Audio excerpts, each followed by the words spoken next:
and welcome to another episode of Classroom. The last time round we talked about beta, i.e. the fact that you should be looking at stocks that give you greater volatility compared to the market. But this time we're drilling it down to the volatility factor itself. You heard time and again about the VIX through all of last year, and you're hearing about it again both from the Indian and global context. So what does it mean? Why is it important? Why do you need to keep track of it if you are part of the equity market? Two gentlemen join in to talk about that. This is the Volatility Special. Ajay Shah of NIPFP and Dr. Purnendu Nath of Quant Broking. Gentlemen, great to have both of you on the show. Ajay, start off with a basic definition of what the volatility means, the volatility index means, and why you need to take cognizance of it or track it.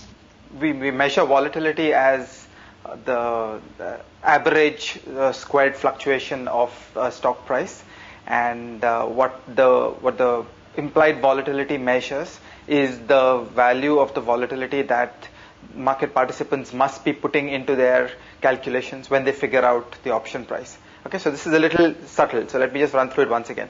Suppose I told you what future volatility was going to be. So over the next 1 month, I could tell you on average what the vol is going to be. Then you could stick that into a formula and you could figure out the options price.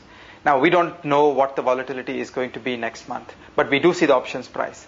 So we turn this calculation upside down and we say, what must be the consensus belief of the market about future volatility for them to trade the option at the stated price? So by looking at the options price, we back out what must be the volatility number on the minds of the market. This is called the implied volatility. Purnendu, that's for a stock. If you had to define the volatility index, how would you do that? And why do you think it's important or was important through all of last year? We must actually go back to the pure definition and think of it as being an index of volatility.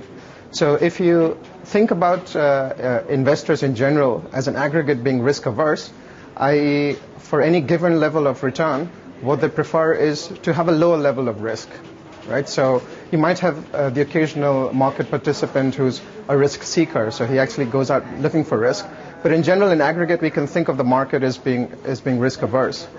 So if we were to sort of go through time and think of this spread or range of returns as being a measure of risk, we often calculate this sort of historically as a standard deviation of a time series of numbers. Ajay, let me scratch one point over here, which is the theory that if markets are going up, the volatility of the VIX moves lower, and if the markets are going down, the volatility of the VIX moves up. Is it as simple as this inverse relation suggests, or is it not?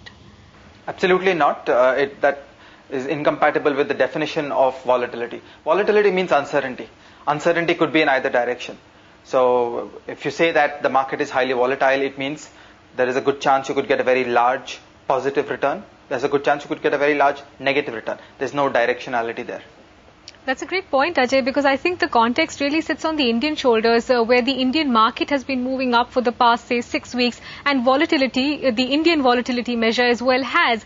Would you read that as a sign of concern, or would you say that's a function of the fact, as you said, that there is uncertainty about whether the market can scale higher or not? Again, don't just say scale higher or scale lower. Or scale lower. Volatility is symmetric. So when volatility is high, it means big things can happen. Look, that's a very reasonable thing right now in India because we are in the election period right now. On the 16th of May, we will know some outcome in terms of what happened in the elections. And in the coming weeks after that, we will know what happens. Do we get a stable coalition? Do we not get a stable, clear government? What kind of policies does it follow? Is it interested in economic reform? Is it not interested in economic reform? Things could go very good or things could go very bad. That's high uncertainty. That's high volatility. So it doesn't surprise me the slightest when you say that the implied vols in the Nifty options are now high.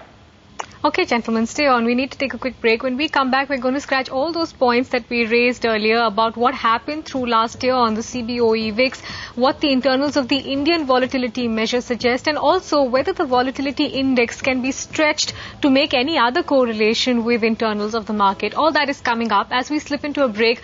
The most dramatic year for volatility perhaps was last year. Here's the rise and fall of the much-tracked VIX, why it suddenly shot to fame, and why people sat up and took notice. We'll come back. A rising VIX is a sign that markets are heating up. So what made the VIX or volatility index shoot to fame? Here's the most recent and dramatic example from history. In October 2008, as markets across the world were getting pounded, the Indian VIX zoomed from the mid-30s all the way to 57 on the 20th of October. The drama didn't end there. On the 27th of October, the Nifty crashed to around 2,250 and the Volatility Index made a cataclysmic run to 90 before closing up for the day at 67.5.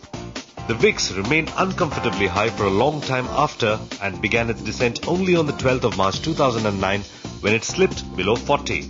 Interestingly enough, that's the day the market began its big rally.